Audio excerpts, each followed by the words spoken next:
Hilton credit cards are some of the best hotel credit cards that you can possibly get. It include valuable benefits like hotel credits, free night awards, and elevated statuses that can give you room upgrades to suite level rooms. However, I would argue that most people's Hilton credit card strategy is wrong. And so in this video, I'm going to go over some huge mistakes that people make when it comes to Hilton credit cards and provide some solutions for what you should do instead. As always, we're just going to jump right into the video, but really quick before I do that, if you do enjoy videos just like this one, then do me a huge favor and hit that like button and subscribe down below because it's a free and easy way to help support my channel. Okay, so before I get into some of the huge mistakes that people make in their Hilton credit card strategy, I first want to provide some context and get into some of the core Hilton credit cards. So there are 4 total Hilton credit cards, which are the Hilton Honors Card, the Hilton Surpass, the Hilton Honors Business, and the Hilton Aspire. The Hilton Honors Card is the lowest tier Hilton credit card, which has a $0 annual fee, so it has 0 downside. And it is a pretty basic card. It doesn't have too much to write home about, but it does help you to get started within the Hilton ecosystem. It gives you a solid welcome bonus, and it also gives you automatic silver status as well. The next step up is the Hilton Surpass card, which is a mid-tier Hilton credit card that has an annual fee of $150. The Hilton Surpass card is going to give you automatic Hilton Gold status, which gives you benefits like free breakfast or a food and beverage credit, as well as space available room upgrades. And then you will also get a $200 Hilton credit and the ability to earn a Hilton Free Night Award, and I will get into that a little bit more in a bit. Next up, we have the Hilton Honors Business Card, which I would essentially consider to be the business version of the Hilton Surpass. So it is also a mid-tier hotel credit card, and it has an annual fee of $195. Unfortunately, the Hilton Honors Business just removed the benefit of being able to spend toward a Hilton Free Night Award, but you will get benefits like automatic Hilton Gold status and a $240 Hilton credit. Finally, there's the holy grail of Hilton credit cards, which is the Hilton Aspire card, which has a $550 annual fee. The Hilton Aspire card gives you the best status with Hilton, so you'll get automatic Hilton Diamond status, which gives you the best possible room upgrades. The Hilton Aspire card will also give you an automatic Hilton Free Night Award, and it's actually the only Hilton credit card that will automatically give you that without any spending. And then finally, the Hilton Aspire card is going to give you some valuable credits as well, so you'll get a $400 Hilton Resort credit, a $200 flight credit, and a $189 Clear Plus credit. So now that you have that context in mind, let's get into some of the huge mistakes that I see people making in their Hilton credit card strategy. The first mistake that a lot of people make in their Hilton credit card strategy is that they go way out of their way just to try to get the most valuable possible from their Hilton Free Night Awards. The Hilton Aspire gives you an automatic Hilton Free Night Award every year just for having the card,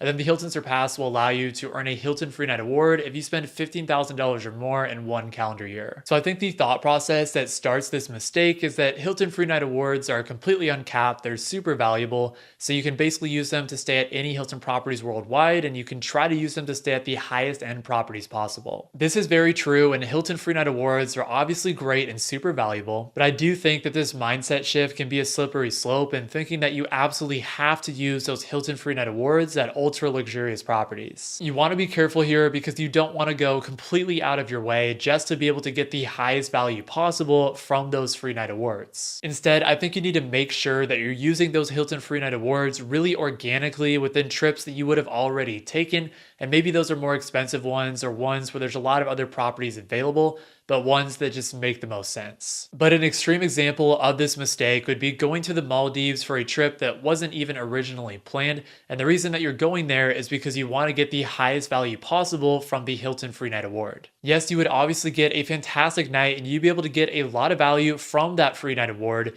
but unless you were already planning on going to the Maldives organically, it's going to be really expensive to get there in the first place, and it's going to be a pretty long journey for most people. And then there's also going to be a lot of other expensive properties in the Maldives overall. So yes, you're going to have that one night, but you're probably not just going to go there for one night and then fly back.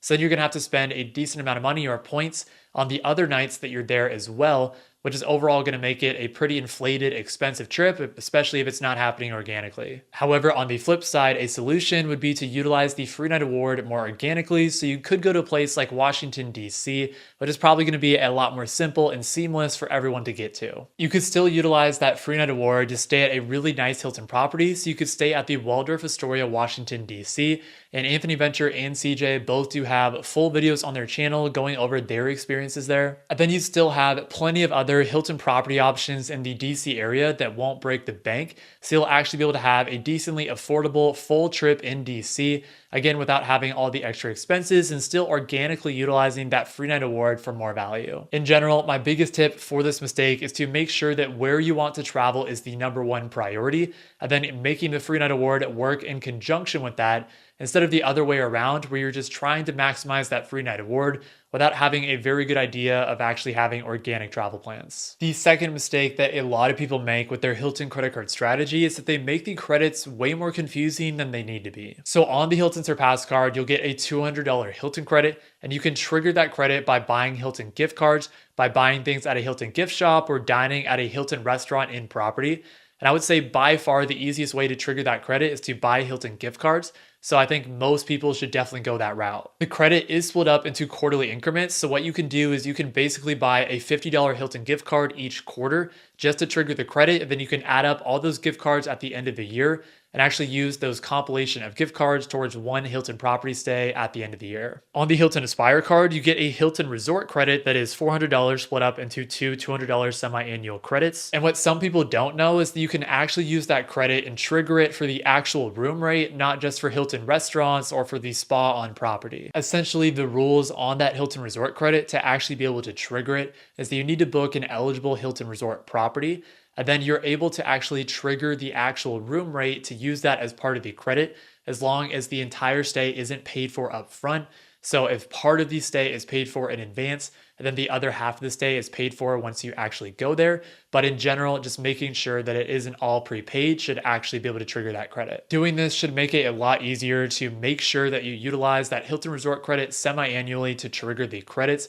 And of course, if you decided to book that property with points, then you can go the other route and you can still activate that credit and trigger it by paying for things like at the restaurant, at the hotel, at the spa, for activities, or anything that's on property charges. The Hilton Aspire card is also going to give you a flight credit, and my recommendation here is just to make it as simple and easy on yourself as possible. So take the $50 quarterly increments and just put it straight into United Travel Bank. The third mistake that I see a lot of people make in their Hilton credit card strategy is not climbing the Hilton credit card ladder, and sometimes that's due to the fact that you get enticed by the Hilton Aspire first. What is pretty clear is that the Hilton Aspire card is the best Hilton credit card and arguably the best hotel credit card period. So especially for people who aren't Hilton loyalists and don't necessarily pay attention to all of the Hilton credit cards, I can definitely see the scenario to where people would just skip the Honors and Surpass and go straight for the Hilton Aspire card first. However, this could be a big mistake because of family language that American Express may or may not add in the future that would lock you out on getting welcome offers on the lower tier cards. Family language is essentially restrictions on getting welcome offers for lower tier credit cards within the same card family. Usually this essentially means that you need to go for the welcome offers on the lower tier cards first, and then you're still eligible to get the welcome offers on the higher tier cards. But if you go the opposite way and get the higher tier card offers first, then that makes you ineligible to get the welcome offers on the lower tier cards. American Express has already done this with different versions of the Amex Platinum on the Amex Gold and Amex Green and Delta cards as well. So it's only a matter of time before it happens to the Hilton cards. So as enticing as it might be to go for the Hilton Aspire card first, the recommended way to go about it is to get the welcome offer on the Hilton Honors, then get the welcome offer on the Hilton Surpass, and then get the welcome offer on the Hilton Aspire, just to make sure that you're getting all of the welcome offers and you're racking up as many Hilton Honors points as possible. Also, it's generally a good idea to climb the credit card ladder from the lower tiers to the higher tiers anyway, so that you can get experience with using some of the Hilton specific benefits, and you can have a good understanding of when the right time is to move up the ladder and go for some of those better benefits and higher annual fees that come with it. But going off that, the fourth mistake that I'm going to discuss is going for Hilton credit cards, even if it's those lower tier cards, early in your credit card journey. There are a lot of things to love about Hilton credit cards, and I love them too, whether it be the free night awards that are completely uncapped, the elevated statuses, and sometimes they even offer elevated welcome offers as well, so I don't blame you for being intrigued. And even in my own situation, I got the Hilton Honors card and the Hilton Surpass card pretty early on in my credit card journey because I saw elevated welcome offers that were available and I really wanted to rack up as many Hilton Honors points as I could. I was able to utilize a lot of the Hilton Honors points that I got from the welcome offers to pay for my entire stay during my honeymoon completely with Hilton Honors points. But even so, I still should have gotten Hilton credit cards later on, and there was a couple problems with with getting them so early. So one huge problem is that since I got these 2 Hilton credit cards early on in my credit card journey, I ended up being locked in Chase jail over 524, and that was before I was able to get the Sapphire Preferred. So I essentially had Chase points sitting in my account and travel redemptions that I wanted to make, but I couldn't make them because I didn't want to just cash them out, and I didn't have the Sapphire Preferred to actually transfer out to travel partners to make those redemptions. Also, travel preferences will change over time, and having brand specific points, so earning Hilton Honors points specifically instead of earning flexible points currencies like with Chase, can limit the amount of flexibility that you'll have for your future travel redemptions. So my recommendation here is that even if you're enticed by some Hilton credit cards, if you're early on in your credit card journey, you should not get Hilton credit cards right away, and you should instead focus on Chase credit cards, for example, because I think prioritizing flexible points currencies are a good idea, especially early on. And Chase obviously has some strict rules with 524, and they also really value building a relationship with them. So it's just a good idea in general to start with Chase cards. The fifth mistake that people make with their Hilton credit card strategy is not planning ahead to utilize the 5th night free benefit. Essentially, when you book a Hilton property stay with points, you get that 5th night free, which essentially gives you a 20% discount in terms of the points that you need to book that stay. So the mistake that I see people make here is that they don't plan ahead, so they'll book like 4 nights at a Hilton property stay without realizing that one more night would activate the 5th night free benefit. So if you're able to do this, then you should try to do it every time. In general, you can do all that you want in terms of trying to book higher end Hilton properties and trying to get the most amount of value out of your Hilton points as you possibly can. But sometimes nothing can help more in terms of trying to get the highest amount of value out of your Hilton Honors points than just simply utilizing the 5th night free benefit, because essentially, again, you're getting a 20% discount in terms of the points that you need for that stay. Obviously, I get it, and I understand if certain trips just don't make sense to utilize this benefit, because I myself even like to move around to a lot of different locations when I travel,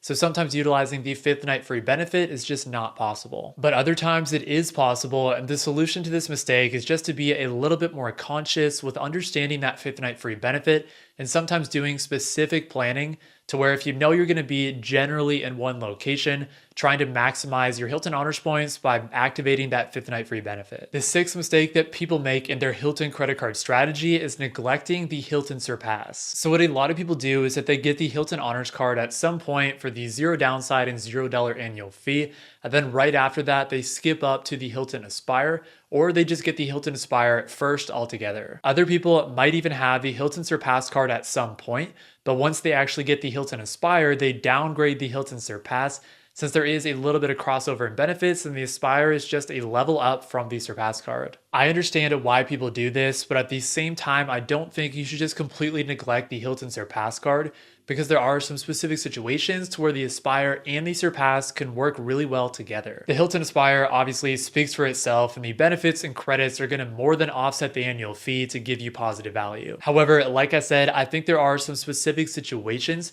to where the Surpass card could actually work in conjunction with the Hilton Aspire, in terms of having both cards open at the same time and getting positive value from both. So the first use case would be if you really value Hilton Free Night Awards, so you want to put the $15,000 in spending on the Surpass card to get another one. And so what you could do is you could just utilize the Surpass card to pay your taxes or for some large purchases, and then you can rack up another Hilton Free Night Award, which for some people is going to way more than offset the Surpass card annual fee. And then another use case for having the Hilton Surpass and the Hilton Aspire card open at the same time is to simply liquidate the $200 Hilton credit for Hilton gift cards, and then use those gift cards for a future Hilton property stay to again get more than the annual fee on the Surpass. But in conclusion, I love Hilton credit cards, and I think there is a significant opportunity to get added value from them. However, there are some specific mistakes that a lot of people make. So I hope this video and this discussion was a great opportunity for you to learn a little bit more about those mistakes and some solutions that you can employ to overcome them. But if you enjoyed this video, then I think you'll enjoy this other video where I went over the case for and against the Hilton Trifecta. Thank you all so much for watching this video, and I hope you all have a great rest of your day.